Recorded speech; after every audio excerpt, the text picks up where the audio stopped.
आचार्य देवो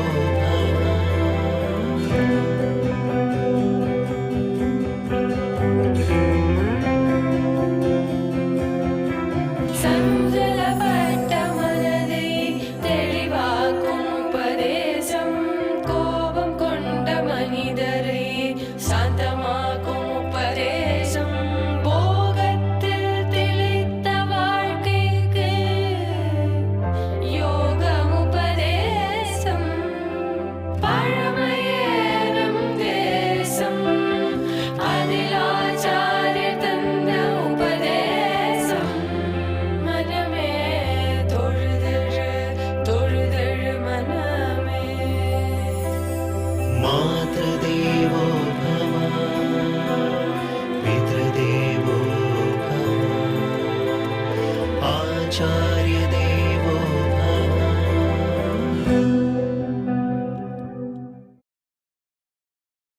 சேனையாகம்னு ஒன்று இருக்குது. என் விரோதி போகணும்னா அந்த யாகத்தை பண்ணால் அவன் பிராணம் போடும்.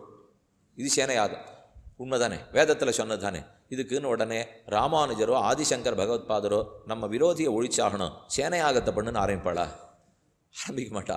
அப்போ வாயவியாகம், சொத்து பத்து வேணும்னா வாயு தேவதாக யாகம், வாயவியாகம் பண்ணுங்க. அதையே பண்ண மாட்டாளே.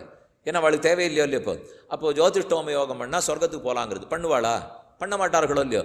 ஆனால் சாஸ்திரத்தில் சொல்லியிருக்கேன்னா அது யாருக்கோ அவனுக்கு சொல்லியிருக்கு. அது யார் ஒருத்தருக்கு சாஸ்திரத்தில் நம்பிக்கையே இல்லை. அவன் யார்கிட்டையோ போய் கேட்டான், விரோதியை தொலைக்க முடியல, நாஸ்திகன்னு வச்சுங்களேன்.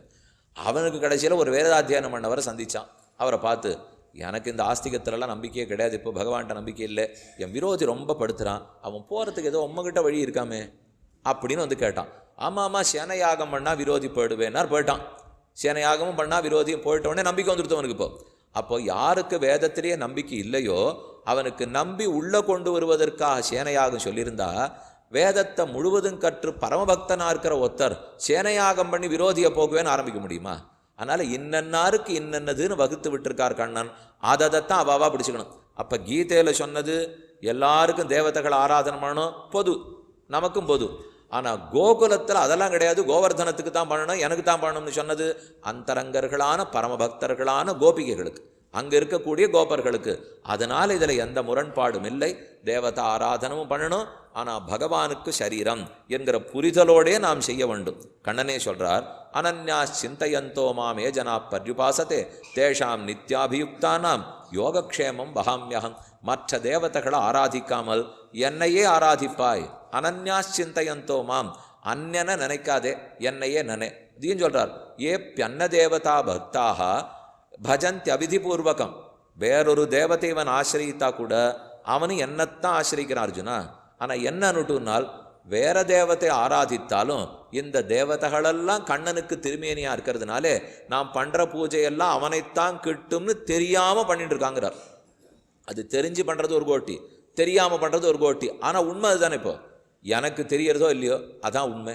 நான் இப்போ ஒருத்தருக்கு போய் ஏதோ ஒரு கைங்கரியம் பண்ணுறேன், ஆர்டியோ வேலை பார்த்துட்டு இருக்கேன். பெரிய முதலாளி வேலை போட்டு கொடுத்தார். அவர் கடைசியில் பார்த்தா என் தாத்தாவனுடைய சித்தப்பாவுக்கு ஏதோ வரவு வச்சுங்களேன், கிட்டக்க வரவு இல்லை, தூரத்து வரவுன்னு வச்சுங்களேன், ஏதோ ஒரு வரவு, அது எனக்கு தெரியாது. ஆனால் அவர் எனக்கு பங்காளி. கடைசியில் அவர் தான் வேலை கொடுத்துருக்கார். ரொம்ப நன்னா உழைச்சிருந்தேன். ஏதோ ஒரு நாள் ஒரு ஆண்டு விழா நிகழ்ச்சியில் பார்த்துட்டு யாருக்கு நீ யார் பத்தாப்பில் இருக்கேன்னார். ஆமாம் உண்மையும் கேள்விப்பட்டாப்பில் இருக்கேன்னா. ஓ நீ தானான்னு கட்டினுட்டார். இப்போ இவ்வளோ நாள் அவருக்கு தான் பண்ணுறேன்னு தெரியாது, ஆனால் பண்ணியிருந்தேன். இப்போ அவருக்கு தான் பண்ணுறேன்னு தெரிஞ்சு போச்சு. அப்போ தெரிஞ்சுட்டு இருக்கேனோ தெரியலையோ பண்ணது அவருக்கு தானே. அதே போல் மற்ற தேவதைகளை நான் ஆராதித்தாலும் தெரிஞ்சு ஆராதிக்கலாம். இவர்கள் அத்தனை பேருமே பகவானுக்கு சரீரம்னு புரிந்து ஆராதிக்கலாம், தெரியாமல் ஆராதிக்கலாம். இவர்களே தெய்வங்கள், இவர்களே படைக்கிறா காக்கிறா என்று நினைத்தும் ஆராதித்து கொண்டிருக்கலாம். எப்படியா இருந்தாலும் என்னத்தான் ஆராதிக்கிறான்னு புரிஞ்சுக்கோ என்ன கண்ணன் சொன்னார். அதனால் அன்னக்கூட்ட உற்சவம் பண்ண சொன்னதுக்கும் கண்ணன் தேவதைகளை ஆராதனம் பண்ணுன்னு சொன்னதுக்கும் ஒரு விரோதமும் இல்லை. அங்கே சொன்னது பொதுவாக எல்லாருக்குமாக, இங்கே சொன்னது அந்தரங்கர்களான தன் சிஷ்யர்களுக்காக. நாமும் அப்படியே இருக்கலாம். வேதங்களில் சொல்லப்பட்ட தேவதைகள் யார் அவர்களை தொழ வேண்டுமானால் தொழ வேண்டுங்கிற தேவையில்லை. நமக்கு வேணும்னா தொழணும். அப்போ யார் வேணும்னா மோட்சந்தான் வேணும், கண்ணன் கொடுக்க போகிறான்னு இருந்துட்டா போரும். ஆனால் அந்த நிலைக்கு நான் வரலேன்னு சொன்னால் இன்ன தொழ வேண்டும். அக்னி, இந்திரன், வாயு, வருணன், அஷ்டவசுக்கள், ஆதித்யர்கள், 12 ஆதித்யர்கள், 11 ருத்ரர்கள், பிரம்மா, இது முதலான அனைவரையும் தொழலாம். வேதத்தில் ஒத்துக்கொள்ளப்பட்ட தேவதையாக இருக்கணும். புதுசாக சில தேவதையெல்லாம் கண்டுபிடிச்சிருவா, அந்த தேவதையெல்லாம் தொடக்கூடாது. அவாவா தங்கள் கற்பனைக்கு தகுந்த மாதிரி தேவதையை கண்டுபிடிச்சிருந்தாலாம் சேவிக்கக்கூடாது. சாஸ்திரத்தில் சொல்லப்பட்ட தேவதையாக இருக்கணும். அவளுக்கு யாகம் சொல்லியிருக்கோம், எப்போ எப்படி பூஜிக்கணுங்கிற விதி சொல்லப்பட்டிருக்கோம். இப்போ ஷண்மத ஸ்தாபனங்கிறத முற்காலத்திலே பண்ணி வச்சிருக்காளோ இல்லையோ, எதுதோவா இருந்தது.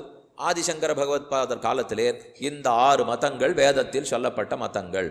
சாக்தம், கௌமாரம், காணாபத்தியம், சௌரம், வைஷ்ணவம், சைவம். இந்த 6 ஷண்மதங்கள்னு சொல்ல முடியும். சாங்கியம், யோகம், பாதஞ்சலம் முதலான 6 வேறு. இதெல்லாம் நம்ம தெய்வத்தை தொழுவதற்காக இந்த 6 மதங்கள் ஏற்படுத்தியிருக்கா. இந்த 6 வேதத்தில் ஒத்துக்கொள்ளப்பட்ட மதங்கள் உண்டு. ஆகவே வேதத்தில் கூறியபடி இந்தந்த தேவதைகளை தொழலாம், தொழ வேணுங்கிற தேவையில்லை. இப்போ தொழலாம், எந்த நிலையில நாம் இருக்கோமோ அதுக்கு தகுந்த மாதிரி தொழுது கொள்ள வேண்டும். இப்போ வியாக்கியானத்தில் பார்த்தோம்னா ஆழ்வார்களுடைய பாசுரங்களோ உபனிஷத்துக்கள் அதனுடைய உரைகளிலேயோ பார்த்தா பல இடத்துல தேவதைகளை தாழ்த்தி பேசுவார். ஆனால் கீதையில் கண்ணனாக இருந்தால் தேவதையை பற்றி 16 அத்தியாயத்தில் வசத்தியாக பேசுகிறார். 15வது அத்தியாயம் முடிஞ்சுது, தான் பரமபுருஷன் புருஷோத்தமன்னு சொல்லிவிட்டார். 16வது அத்தியாயம் வந்தது, இவர்கள்லாம் தேவர்கள் அர்ஜுனா, இவர்கள்லாம் அசுரர்கள்னு பிரித்து விடுறார். அப்போ அசுராளுக்கு இருக்கிற குணங்கள்லாம் தோஷங்கள்லாம் இப்போ எப்படி இருக்கும், தேவர்களுக்கு இருக்கிற குணங்கள்லாம் இப்போ எப்படி இருக்கும், எப்படி இருக்கும்னு அர்ஜுனன் கேட்குறான். தேவர்கள் எப்படி இருப்பாள்னா அகிம்சையோடே, சத்தியம் பேசிக்கொண்டு, கோபப்படாமல், தியாக உள்ளத்தோடே, சாந்தியோடே, புறங்கூறாமல், கோள் சொல்லாமல், அபைசுனம், தமா இந்திரியங்களை அடக்கியவர்களாய், மார்தவம் மிருதுவான மென்மையான உள்ளம் படைத்தவர்களாய், வெட்கம் இருப்பவர்களாய், அச்சாபலம் அப்பப்போ மனசு மாறிண்டே இருக்காமல் உறுதியான மனசோடே கூடியவர்களாய், தேஜஸ் நல்ல தேஜஸ்விகளாய், க்ஷமா பொறுமை இருக்கிறவளாய், திருதி உறுதி இருக்கிறவனாய், தைரியம் இருக்கிறவனாய், சௌச்சம் சுத்தமாக இருக்கிறவனாய், அத்ரோகம் யாருக்கும் துரோகம் நினைக்காதவர்களாய், கொலை செய்யாதவர்களாய், இப்படி தேவர்கள்லாம் இருப்பார்கள். அசுரர்கள் எப்படி இருப்பா, இந்தந்த தாழ்ந்த குணம் அவர்களிடத்தில் இருக்கும். நானே லோகத்தை நடத்துறேன்னு சொல்லிடுவா அர்ஜுனா. முதல் குணம் கண்ணன் என்ன தெரியுமா சொல்கிறார், அசுரன் இருந்தால் லோகத்தை நான் தான் நடத்துகிறேன், இது வரைக்கும் என் வாழ்க்கையை நானே பார்த்துனுட்டேன், நாளையிலேருந்து என் வாழ்க்கையை நான் பார்த்துப்பேன், தெய்வத்தின் தேவையே இல்லை, இப்படி சொல்கிறவனை தான் அசுரன்கிறார். யார் சாஸ்திரத்தை ஒத்துக்கலையோ, சாஸ்திர விதி முத்சிருஜ்ய வர்த்ததே காமகாரதா நசசித்தி மவாப்னோதி, சாஸ்திரம் சொல்லியிருக்கிற விதியை மீறினால் அசுரன், சாஸ்திரம் சொன்னபடிக்கு ஒத்துண்டு நடந்தான்னா தேவன் அண்ணா சொல்லியாச்சு. ஆனால் ஒரு வார்த்தையில் கூட தேவர்கள்லாம் பளபலான்னு குண்டலெல்லாம் போட்டுண்டு, அட்டிகையெல்லாம் போட்டுண்டு, ஒட்டியானெல்லாம் போட்டுண்டு, பட்டு வேட்டி கட்டிண்டு, புகையாக போயிட்டே இருக்கும், அது மேலே நடந்துண்டு, இப்படிலாம் அவள் சொல்லவே இல்லை. இப்போ இதெல்லாம் நாம் நாடகத்தில் பார்க்குறதோட சரி, கண்ணன் கீதையில் அதை சொல்லலை. அதே அசுரர்கள்னா ஹாஹாஹான்னு அட்டஹாச சிரிச்சின்னு இருப்பா, 2 கொம்பு இந்த மாதிரி முளைச்சிருக்கும், நகன் நீளமாக இருக்கும், இதெல்லாமல் அவர் சொல்லவே இல்லை. இப்போ அப்போ இதுவும் இல்லை அதுவும் இல்லை, எது தேவன் எது அசுரன் பிரித்து சொல்லிட்டார். யாரெல்லாம் சாஸ்திரத்தின்படி நடக்கிறாளோ தேவர்கள், சாஸ்திர விதியை யார் மீறிட்டாலோ அசுரர்கள் சொல்லிட்டார். அர்ஜுனனுக்கு பெரிய கவலையாக போச்சு. ஆரம்பிக்கச்சே 2வது அத்தியாயம் தொடக்கத்திலே ஒரு சோகம். அதுக்கப்புறம் இப்போ 16வது அத்தியாயத்தில் தேவாசுர விபாகத்தை கேட்டு முடித்த உடனே ஒரு சோகம் வந்துருத்து அர்ஜுனனுக்கு. கண்ணா என்ன தேவகோட்டியில் சேர்த்தியா அசுரகோட்டியில் சேர்த்தியா அது தெரியலையே. இப்போ நான் தேவனா அசுரனான்னு அட ஆரம்பித்தான். சம்பதன் தெய்வீம் அபிஜாத்தோசி பாண்டவ மாசுஷா சோகம் 2வது தரம் சொல்கிறார். இப்போ மாசுஷா நீ தேவகோட்டி தான், எப்படி கண்டுபிடிச்சேன்னு கேட்டான் அர்ஜுனன். எப்படியா, நானும் 15 அத்தியாயமாக நான் தான் பரமபுருஷன், நான் தான் கடவுள், அனைத்து நானும் சொல்லிட்டு இருக்கேன். இத்தனை நாள் அசுரனாக இருந்தால் கத்திய தூக்கின்னு வந்திருப்பான், நீ இன்னும் வரலையோ இல்லையோ, நீ தேவன் தான் அர்ஜுனான்னு இருப்போம், என்னை எதிர்த்து வரலையோ இல்லையோ, பார்த்தா பொறாமல் வந்திருக்குமே, கடவுள்னே ஒத்துக்க மாட்டாரோ இல்லையோ. அப்போ அதுதான் தேவன், இதுதான் அசுரன். தேவாசுர விபாகத்தில் தெய்வத்தன்மையை பற்றி ஓஹோன்னு புகழ்ந்து சொல்கிறார். ஆனால் ஆழ்வார்கள் தங்கள் பாசுரங்களில் பாடும்போது ஏனோ குறை சொல்லிகிட்டே இருக்கா, ஆச்சாரியர்கள் பாடச்சேவும் ஏனோ தேவதைகளை குற்றம் சொல்லிகிட்டே இருக்கா. ஏன் இப்படி பார்த்தா குற்றம் சொல்கிறாளே, கண்ணனே வசத்தியாக சொல்கிறாரே. இப்போ இந்த 2த்தில் எதை நான் எடுத்துக்கணும், தேவர்கள் உயர்ந்தவர்கள்னு எடுத்துக்கணுமா, விஷ்ணு பக்தி பரோ தேவஹா விபரீதஸ் ததாசுரா, விஷ்ணு பக்தியோடு இருந்தால் தேவனா, பக்தி இல்லாமல் இருந்தால் அசுரம், இப்படின்னு ஒரு வாக்கியமெல்லாம் இருக்குது. இதில் எதை எடுத்துக்க, ரொம்ப சுலபம். இப்போ நம்ம தாயார் இருக்கா, அவள் எவ்வளவோ நமக்காக பட்டிருக்கா. அப்போ தாயார் ரொம்ப உயர்த்தி, மாத்ரு தேவோ பவ, பித்ரு பவ, ஆச்சாரிய தேவோ பவ, அதிதி தேவோ பவ. தாயார் தான் நமக்கு கர்ப்பவாசம் பண்ணதுலேருந்து, அப்போ நான் உதச்சதை ஏற்றுனதுலேருந்து, பிறக்கும்போது பட்ட பாடுலேருந்து, சிறு குழந்தையாக இருக்கிறச்சே என்னை வளர்க்கப்பட்டதுலேருந்து ரொம்பவே பட்டிருக்கா.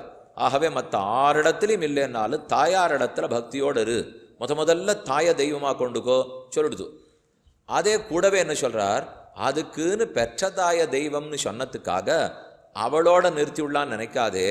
100 தாயார்களுக்கும் நித்திய தாயார் பகவான் தான். அடுத்தது உடனே அப்படி சொல்லும். இப்போ அப்போ இந்த தாயாரை பற்றணுங்கிறீரா, இப்போ வேண்டாங்கிறீரா? என்ன தாயாரோட ஒப்பிட்டு பார்க்குறச்சே பெருமான் தான் எல்லாங்கிறீர். அவர் தான் எவ்வுயிருக்கும் தாயிருக்கும் வண்ணம், எப்போதும் தாயா அவர் தான் இருப்பார். இந்த தாய் 55 வயசில் விட்டுட்டு போடுவோம், இந்த தாய் 40 வருஷம்தான் சம்பந்தம் இருக்கும். ஒரு சம்பந்தம் தான் தாயோட இருக்க முடியும். தாய் மகள்ங்கிற சம்பந்தம் தான் இவள்கிட்ட இருக்கும். ஆனால் பெருமானிடத்தே அனைத்து உறவுமே இருக்கும். இவ ஒரு ஜென்மத்துக்கு தான் தாயா இருக்க முடியும். அவரோ அனந்த கோடி காலமாக நித்தியமாக தாயா இருக்க போகிறார். ஆகவே அவரையே தாயாக பற்று. இப்போ கேட்டால் நமக்கு சந்தேகம் வந்துடுத்து, தாயை வசத்திங்கிறீரா மட்டம்ங்கிறீரா? என்ன சொல்கிறீங்கிறீன்னா, ஓ இதை பார்க்கச்சே அது உயர்த்தின்னு சொன்னேன், அதுக்குன்னு அவனை பார்க்கச்சேவா உயர்த்தின்னு சொன்னேன். அப்போ எதோட எந்த தராசில் வச்சு எதோட துலனம் பண்ணுறோங்கிறது முக்கியம் இல்லையோ. இதை பார்க்குறச்சே அது வசதி தான், அதுக்குன்னு அவனோட பார்க்குறச்சே அது உயர்த்தி ஆகிடுமா? அதே போல் நாம் பார்த்து சில குணங்களை அடையணும்னா தேவர்கள் உயர்ந்தவர்கள் தான். அதுக்குன்னு தேவர்களை பகவானோட ஒப்பிட்டு உயர்ந்தவர்கள்னு சொல்ல முடியுமா? அப்படி சொல்ல முடியாது இல்லையா. அவள்கிட்ட இருக்கிற சில குற்றங்குறை தான். அவர்களுக்கு அமிர்தத்தில் ஆசை. பகவானே அமிர்தம்னு நினைக்க மாட்டா. பகவானால் கடைந்து கொடுக்கப்பட்ட அமிர்தத்தை வாங்கிப்பா. ஆழ்வார்களுக்கு வருத்தம் என்ன தெரியுமோ, நீங்கள் நன்னா அமிர்தத்தை கடைஞ்சுங்கோ சாப்பிடுங்கோ. ஆனால் அந்த அமுதத்தை கடையறதுக்கு என் அமுதம் தான் கிடச்சிதாங்கிறார் அவர்.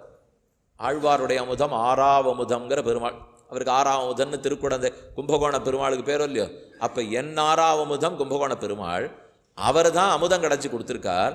அவர் கடைஞ்சி கொடுத்த அமுதத்தை நீ சாப்பிட்ற. உனக்கு அமுதம் ஒன்றுன்னு நீ கடைஞ்சிக்கிறதானே. கடையறதுக்கு என் அமுதம் தானே கிடைத்தது. மேலும் அது 6 அமுதம், இது 6ஆவது அமுதம். அந்த அமிர்தத்தை ஒரு தரம் தான் சாப்பிட முடியும். இந்த அமிர்தத்தை எப்போ வேணா சாப்பிடலாம். இதனால தான் தேவர்களை தாழ்த்தியும் பெருமான வசத்தியும் சொல்கிறாளே தவிர தேவர்கள்ங்கிறவா குறைஞ்சவான்னு அர்த்தம் இல்லை. அவர்களுக்கு எத்தனையோ நன்மைகள் இருந்தாலும் பெருமானை தவிர இன்னொன்று விரும்புகிறாளோ இல்லையோ, அந்த விதத்தில் தாழ்ச்சி தான். இன்னொன்று அப்பப்போ அசுரர்களால் அடிபட்டு ஓடியப்படுறாள், அந்த விதத்தில் தாழ்ச்சி தானே. இப்போ யாரானு தபஸ் பண்ணால் இந்திரனுக்கு சந்தேகம் வந்துடும், நம்ம நாற்காலிக்கு தான் ஆபத்து வந்து தோக்கோன்னுட்டு அப்சரசுகள்லாம் அனுப்பிச்சிக்க ஆரம்பிச்சிடறாளோ இல்லையோ. இதிலெல்லாம் தாழ்ச்சி. அதனால் தாழ்ந்தவர்கள் எழுதி விட்றா. அதுக்குன்னு உடனே நம்மோட ஒப்பிட்டு சாமி நானே தேவலை போல் இருக்கேன்னு ஆரம்பிச்சிடக்கூடாது. ஏதோ ஒன்றில் தாழ்ந்தவர்கள் 2 சொன்னால் உடனே நம்மோடு ஒப்பிட்டு பார்த்து பண்ண முடியாதுன்னு சொல்ல முடியுமா? அவர்கள் தான். அவர்களுக்கு இருக்கிற குணம் தான். அந்த குணத்தை அடையணுங்கிறதுக்காகத்தான் 16வது அத்தியாயத்தில் பகவான் சொல்லியிருக்கார். பிரம்மாவாகவே போனாலும் திரும்ப வந்து தான் பிறக்க வேண்டும், பிற்பாடு சரணாகதி பண்ணித்தான் மோட்சத்துக்கு போக வேண்டும். அதனால் அந்த ஆசைப்பட வேண்டிய தேவையில்லை. பிறந்துட்டோம், நல்ல மனுஷ பிறவி கிடச்சிருக்கு. தேவர்களால் கூட சாதனம் பண்ணி மோட்சத்துக்கு போக முடியாது. நம்மால் சாதனம் பண்ணி சரணாகதி பண்ணி மோட்சத்துக்கு போக முடியும். அந்த உயர்ந்த பிறவி கிடைத்ததை கொண்டு திருப்திப்பட்டு இந்த வசத்தியை வீணாக்கிட மாட்டேன், இதை பயன்படுத்திடுவேன். இப்போ ஒரு தரம் விட்டுட்டோம்னா திரும்ப எத்தனை பிறவி பிறந்து இங்கே வர வேண்டுமோ, இதோட செயல்பட வேண்டும். எங்கெங்கே ஆறாறு இருக்கா? தேவர்கள் சொர்க்கலோகத்தில் இருப்பார்கள். நம்ம லோகத்துக்கு மேலே 3வது லோகம் இருக்கிறது சொர்க்கலோகம், கீழே 7 லோகம், அதனுடைய கடைசியில் இருக்கிறது பாத்தாள லோகம். நாம் பூஹூவில் இருக்கோம். புவஹ சுவஹ மஹஹ ஜனஹ தபஹ சத்தியம். மேலே 6 லோகம். கீழே அதல சுதல விதல தலாதல ரசாதல பாத்தாள, கீழே இருக்கிற 7 லோகங்கள். இதில் பாத்தாள லோகத்தில் தான் வருணதேவன் இருக்காராம். மழைக்கடவுள், மழை மேலேந்து கொட்டுறது, ஆனால் அவர் கீழே இருக்கார். அவர் ரொம்ப பூமிக்கு கீழே இருக்கார் வருண பகவான். மேலே சத்தியலோகத்தில் 7வது லோகத்தில் இருக்கார் பிரம்மா. 3வது லோகத்தில் இருக்கார் இந்திரன். வசு லோகத்தில் இருக்கா வசுக்கள். ஆதித்யன் சூரியன் ஆதித்ய லோகத்தில் இருக்கிறார். ஆதித்யர்கள் ஆதித்ய லோகத்தில் இருப்பார். வசுபதத்தில் வசுக்கள் இருக்கா. ருத்ரர்கள் 11 பேரும், ஏகாதச ருத்ரர்களும் சிவலோகத்தில் இருப்பார்கள். பிரம்மா சத்தியலோகத்தில் உள்ளார். சனகன், சனந்தனன், சனாதனன், சனத்குமாரன் இவர்கள்லாம் சித்தர்கள். அப்படின்னா தேவயோனி அடைந்தவா, தேவத்தன்மை அடைந்தவர்கள். அவர்கள் எல்லாரும் 4வது லோகமான மகர்லோகத்தில் இருப்பார். பூஹு புவஹா சுவஹா. சுவஹாங்கிறது தான் சொர்க்கலோகம். தேவர்கள்லாம் அநேகமாக அங்கே இருப்பா. அதுக்கு மேலே இருக்கிற 4வது லோகம் மகர்லோகம். அது எப்போ தெரியுமா அழியும்? பிரம்மாவுக்கு பகல் பொழுது 1000 சதுர்யுகம். சட்டுன்னு கணக்கு போட்டுங்க. ஒரு சதுர்யுகம் 43,20,000 வருஷம். 1000ஆல் பெருக்கிங்க, தான் பிரம்மாவுக்கு ஒரு பகல். ரொம்ப சீக்கிரம் முடிஞ்சு போயிடும் போல் இருக்கு அப்படின்னு வச்சுக்க வேண்டியதான். அப்போ பகல் முடிஞ்சு போச்சுன்னா 3 லோகம் அழிஞ்சிடும். பூஹு புவஹா சுவஹா, இந்த 3 லோகங்களும் அழியும். ராத்திரி முழுக்க அழிஞ்சு தான் இருக்கும். பிரம்மாவுக்கு மறுபடியும் பகல் பொழுது விடியும் போது தான் இந்த லோகங்கள் படைக்கப்படும். இந்த 3 லோகம் அழிஞ்சதுனாலே இதனுடைய பாதிப்பிலே 4வது லோகமான மகர்லோகத்தில் இருக்கிறவா அங்கே வாழ முடியாதான். பிரம்மாவனுடைய ராத்திரி முழுக்க அவளால் வாழ முடியாது. அதனால சனகன் சனந்தன் சனாதனன் முதலானவர்கள் அடுத்த லோகமான ஜனர்லோகத்துக்கு படுவா. 4வது லோகத்தில் இருக்க முடியாது, காலியாயிடும். லோகம் இருக்கும், அழியாது. ஆனால் அங்கே இருக்கவே முடியாத, ஒரே நெருப்பாக கொட்டுமா தண்ணீராக கொட்டுமா. ஆனால் அங்கே இருக்காமல் 5வது லோகத்தில் போய் இருப்பா. மறுபடியும் பிரம்மாவனுடைய ராத்திரி முடிஞ்சு பகல் வரச்சே 4வது லோகத்துக்கு இறங்கி வந்துடுவா. 7 லோகமும் அழியும், பிரம்மாவே அழிவார். இப்போ ஒரு பகல் ஒரு ராத்திரி தானே பார்த்தோம். இதை போல் அவருக்கு 360 நாள், அவருக்கு 100 வருஷம் ஆயுசு முடிந்த பிற்பாடு அவருடைய உலகமும் அழியும். அப்போ 7 லோகங்கள் அழியச்சே தான் மகாப்பிரளயம்னு சொல்கிறோம். அதை பிராகிருத பிரளயம். அப்போ ஒரு தேவதையுமே இருக்க மாட்டா, அனைத்து பிரகிருதி மண்டலமே அழிந்து போய் பிருத்திவி அப்பு தேஜஸ் வாயு ஆகாசமே இருக்காது. எதுவும் இல்லாமல் அனைத்தும் பிரம்மத்தோடு ஒட்டின்னு இருக்கிற காலம். அது வரைக்கும் இந்த தேவர்கள்லாம் இந்தந்த இடத்துல இருப்பார்கள். அங்கே அடுத்தது வருணன் பாத்தாள லோகத்தில் இருக்கார். இப்போ கடனை தீர்க்கறதுக்கு சந்தியாவந்தனம் பண்ணணும், தர்ப்பணாதிகள்லாம் பண்ணணும், ஆகுதி கொடுக்கணும், எல்லாம் சொல்கிறோம். அப்போ என்ன நினச்சின்னு நாம் பண்ணணும்? இந்த தேவதையே ஆராதிக்கிறோம் நினைக்கிறோமானால் அது கூடாது. இந்த தேவதைக்கு அந்தராத்மாவாக இருக்கிற பகவானை ஆராதிக்கிறோம், இந்த எண்ணத்தோடு தான் செய்ய வேண்டும். நாம் அங்கமாக தொழுதாலும் அங்கியாய் ஆத்மாவாய் எம்பெருமான் எழுந்தருள் இருக்கிறார். பகவானுக்கு விபூதி, பகவானுக்கு சரீரம். ஜனக மகாராஜா பற்றி, கேசித்வஜன், காண்டிக்கன், பிரவாகணன், ஸ்வேதகேது, உத்தாலகர், எத்தனையோ பெரியவாழ்லாம் இருந்திருக்காளே. இவர்கள்லாம் எப்படி ஆராதிக்கிறார்னால் பெருமானுக்கு சரீரம் அனைத்து தேவதைகளும் என்று நினைத்து. ஆழ்வார் ஒரு பாசுரத்தில் சொல்றார், நீராய் நிலனாய் தீயாய் காலாய் நடுவானாய் சீரார் சுடர்கள் இரண்டாய் சிவனாய் அயனானாய் அனைத்துமாகவும் இருக்கிறாய். அப்போ பகவத் விபூதி. ஆழ்வார் ஆரை பார்த்தும் கோவிச்சிக்கவே மாட்டார். யாரான அசுரனே வந்தால் கூட கோவிச்சிக்க மாட்டார். எப்படி அந்த மாதிரி முடியறதுன்னா அவரும் பகவத் விபூதி. விபூத்தினா நியாமியம்னு அர்த்தம். பெருமானாலே நியமிக்கப்படுபவர் தானே ஆறுமே. என்னமோ இந்த பாபத்தினால இந்த ஜென்மத்தில் தவிக்கிறான், நான் எந்தெந்த ஜென்மம் தவிச்சிருக்கேனோ. அப்போ யாரையும் ஆதரத்தோடு பார்த்தா தான் பக்தன் அர்த்தம். விரோத பார்வை பார்க்கக்கூடாது, ஏற்றத்தாழ்வு பார்க்கக்கூடாது, அவன் கெட்டு போயிடணும்னு நினைக்கவே கூடாது. ஏனெனில் எனக்குள்ள இருக்கிற அதே பரம்பொருள் தானே அவருக்குள்ள இருக்கார். அப்போ அவர் கெட்டு போயிடணும்னு நினச்சா, இப்போ இது என் கை, இது என் கை, இது ரெண்டும் ஒன்று கூட சண்டை போட்டுக்குமோ? போடாது. ஆனால் இவர் கை உடனே போடும். இப்போ இவருடைய கைனா உடனே சண்டைக்கு இழுப்பேன். என் கைனா அது எப்படி சொல்லுவேன்? என் வலது கை போய் என் இடது கை அடிச்சுக்குமாண்ணா? அப்போ என்னுடையது 2 கை நினைவிருக்கவே சண்டை இல்லை. அது அவருடைய கை என்னோட கைங்கிறதுனால சண்டை வந்துடுறது. ஒரு பரம்பொருளுக்குத்தான் இவரும் சரீரம் இவரும் சரீரம் இவரும் சரீரம் தெரிஞ்சுனுட்டா அப்போ ஒரு சரீரத்தினுடைய 2 அங்கம் சண்டை போடுமா? அப்போ நாம் சண்டையை தவிர்க்கிறதுக்கு, சாந்தி வளர்கிறதுக்கு ஒரு முக்கிய வழி, ஒரே பரம்பொருள் அனைவருக்கும் அந்தராத்மாவாக இருக்கிறார். இந்த பிரம்ம தரிசனம் சமதரிசனம் வந்துடுத்துனால் சண்டை பூச லோகத்தில் இருக்காது. இருக்கிறதே ஆத்மா இவ்வளவு சூக்ஷ்மம். ஒரு நெல்லு மணி எடுத்து அதை 100ஆ வெட்டி, அதில் 1 100ஆ வெட்டி, அதில் 1 100ஆ வெட்டினா அதை விட சின்னது ஆத்மா. அப்போ அவருக்கு என்ன புடவை கட்ட போகிறோமா, வேட்டி கட்ட போகிறோமா, ஜிமிக்கி போட போகிறோமா? எதுவும் இல்லையோ இல்லையோ. அப்போ அது ஆத்மான்னு பார்த்துட்டால் இந்த ஆத்மா அந்த ஆத்மா அந்த ஆத்மா எல்லாரும் சமம். அப்போ ஆத்ம கல்வி புரிஞ்சதுனாலே சமதர்மம் தெரிஞ்சிடும். சரீர கல்வி படித்தாலே வேறுபாடு தான் தெரியும். இதை ஏனோ ஒத்துக்க மாட்டேங்கிறான். அன்னிலேருந்து ரிஷிகள் ஒத்தரோடையும் சண்டை போட்டதில்லையென்னால் ஏன் போட்டதில்லை? அவள் ஆத்மாவை பார்த்தா, சரீரத்தை பார்க்கல. சரீரத்தை பாருன்னு சொன்னீங்கன்னாலே வேறுபாடு தான் மனசில் படும். ஆத்மாவை பார்த்துட்டா ஆண் பெண் உயரம் குள்ளம் வெளுப்பு கருப்பு பிராமண அப்ராமணா ஒன்றுமே புரியாது இல்லை. அது இருக்கிறது தான் நமக்கு சிறப்பை கொடுக்கும். ஆக சந்தியாவந்தனம் முதலானவை பண்ணுறோம். அது ஏது பண்ணாலும் அந்தந்த தேவத்தை ஆராதித்தாலும் எந்த எண்ணத்தோடு ஆராதிக்கணும்? பரமபுருஷனைத்தான் ஆராதிக்கிறேன். இவர்கள் அத்தனை பேர் அவனுக்கு சரீரமாக இருக்கிறார்கள். இந்த எண்ணத்தோட தேவதைகளை தொட வேண்டும் என்பதோடே தேவக்கடன் விஷயம் முற்று பெற்றது. இனிமே கடைசியாக இருக்கிறது சுருக்கமாக பார்க்க போகிற பித்திருக்கடன். இனி கடைசியாக பித்திருக்கள் கடன். ஏன் நம்ம கடன் தீர்த்துக்கணுமா? பித்திருக்கள் யார், எங்கே இருக்கா? இப்போ நீங்கள் முதல்ல 2 சொன்னதை விட இதில் தான் எல்லாருக்கும் ஆசைப்போம். ஏன்னா எங்கள் அப்பா அம்மா இருக்காரோ இல்லையோ, இந்த தேவதையில் எங்கள் அப்பா அம்மாலாம் யாரும் தெரியாது. ரிஷிகள்லாம் யாரும் உண்மையாக பார்த்தா ரிஷிகள் கோத்திரம் தான் சொல்லிட்டு இருக்கோம். பித்திருக்கள் கோத்திரம் நம்ம சொல்கிறதில்லை. ரிஷிகளை தான் பாரத்வாஜ கோத்திரமா, கௌண்டின்ய கோத்திரமா, வாதுல கோத்திரமானு சொல்லிட்டு இருக்கோம். ஆனால் ஏனோ அவளோட ஒரு நெருக்கம் வரமாட்டேங்குது. பித்திருக்கள்னு சொன்னால் ஏன்னா அன்றாட சாத்தம் பண்ணுறோம் இல்லையோ. அமாவாசை வந்தால் தர்ப்பணம் சொல்லி பேர் சொல்கிறேனே. எங்கள் அப்பா பேர், தாத்தா பேர், கொழுத்தாத்தா பேர், இவன் 3 பேர் சொல்கிறேன். எங்கள் அம்மாவனுடைய பேர் மாத்திருவர்க்கம் பித்திருவர்க்கம்னு 2 வர்க்கத்துக்கு பண்ணுறோம் இல்லையோ. தாப்பனாருடைய வர்க்கம் 3 பேர், தாயாருடைய வர்க்கம் 3 பேர். தாயார் இருந்தால் சேர்த்து 3 பேர், தாயார் இல்லைன்னா சேர்க்காத 3 பேர். இப்படி தான் வழக்கம் வச்சுருக்கோம். அப்போ அவர்களுக்கு ஸ்ராத்தமோ தர்ப்பணாதிகளோ கொடுக்கறதுனாலே அதனால நமக்கு அதில் ரொம்ப ஈடுபாடு. அதை விட இன்னொரு ஈடுபாடு, ரிஷிகள் சபிச்சிருக்கா கேள்விப்பட்டிருக்கோம், நம்ம சபிச்சது இல்லையோ. அதனால் அவ்வளவா கவலைப்பட மாட்டோம். அது யாரையோ எல்லாம் சபிச்சிருக்கா சுவாமி, நாங்கள் அதெல்லாம் ஒரு வேளை சாபத்தினால தான் பிறந்து கட்டப்பட்டு இருக்கோம், யாருக்கு தெரியும்? இப்போ தெரியாது சாபிச்சிருக்காளான்ட்டு. நம்ம என்னமோ சௌக்கியமாக ஒரு சாபம் இல்லைன்னு நினச்சிட்டு இருக்கோம். இப்போ படுற பாடெல்லாம் எந்த ரிஷி சபிச்சு எதனால இங்கே வந்திருக்கோமோ விட்டுடுவோம் இப்போ. ஆனால் பொதுவாக லோகம் இப்போ பயப்படுறது பித்ருசாபம். அடிக்கடி எந்த ஜோசியரிடத்துல போனாலும் இதை சொல்கிறாப்போ, உங்களுக்கு ஒரு பித்ருசாபம் இருக்குது, 4ஆம் தலைமுறையில் இருக்கிற ஒரு பெண்ணுக்கு ஏதோ ஒன்று பண்ணாத விட்டுருக்கீள், அதனால தான் உனக்கு இத்தனை பாடுன்னா. இவன் தேடுறான் தேடுறான் தேடுறான், அடுத்த 4 தலைமுறை தேடுறான். அந்த 4ஆம் தலைமுறை யார்? அவருக்கு பார்த்து நாம் பித்ருதோஷத்தை தீர்த்தாகணுங்கிறாலும் இல்லையோ. இதனால் இதை தெரிஞ்சுக்கணும்னு ரொம்ப ஆசையாக இருக்குமோ இல்லையோ. இப்போ பித்ரு தோஷம் உண்டு, பித்ருசாபம் கிடையாது. தெளிவாக புரிஞ்சுப்போம். பித்ரு தோஷம் உண்டு, ஆனால் பித்ருசாபம்னு ஒன்று இல்லை. ஏன் இல்லைங்கிறத சொல்கிறேன். முதல்ல பித்ருக்கள்னா யாருன்னு பார்ப்போம், பார்த்தற்பறம் தோஷம் என்ன சாப்பம் என்னங்கிறத பற்றி சொல்கிறேன்.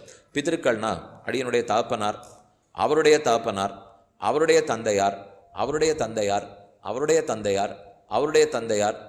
சுவாமி என்னாச்சு உங்களுக்கு இப்போ நிறுத்த போறீரா இல்லையாண்ணா?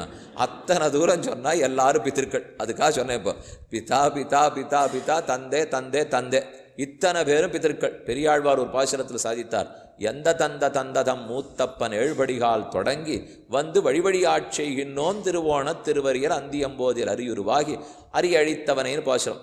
எந்தை தந்தை தந்தை தந்தை 7 தலைமுலகளுக்கு திருமாலே நானுமுனக்கு பழவடியேன், 7 ஆட்காலும் பழிப்பிலோம். 7 தலைமுறைக்கு எங்களுக்கு பழியே கிடையாது, எல்லாம் பக்தர்களாக இருந்திருக்கோங்கிறார் அவர். எவ்வளோ பெருமை! இப்போ நமக்கு அதான் தெரியுமா? இப்போ என்னுடைய 7ஆவது தாத்தா பரமபக்தராக இருந்தான் சுவாமி. இருந்திருந்தால் நான் ஏன் இப்படி இருக்க போகிறேன்?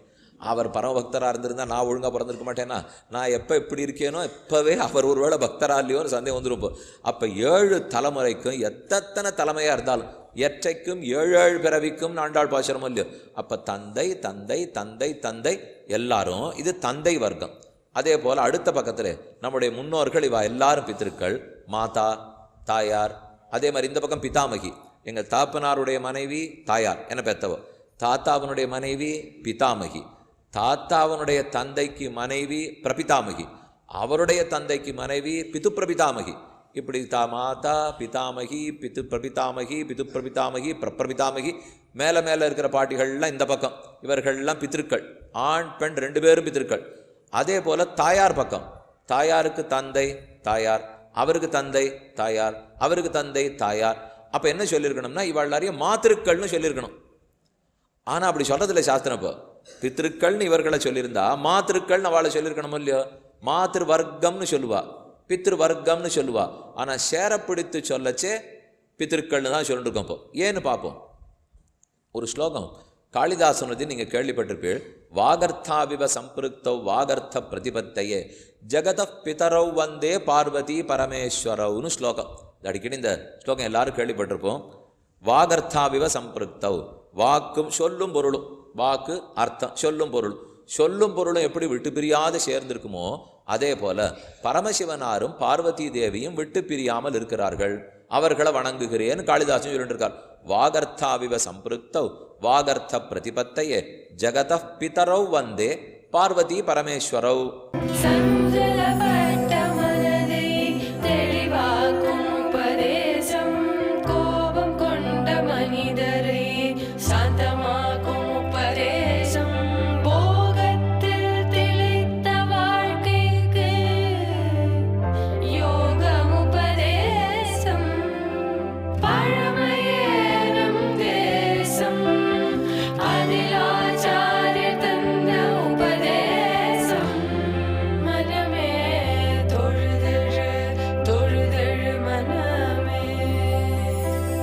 मातृदेवो भव पितृदेवो भव आचार्यदेवो भव.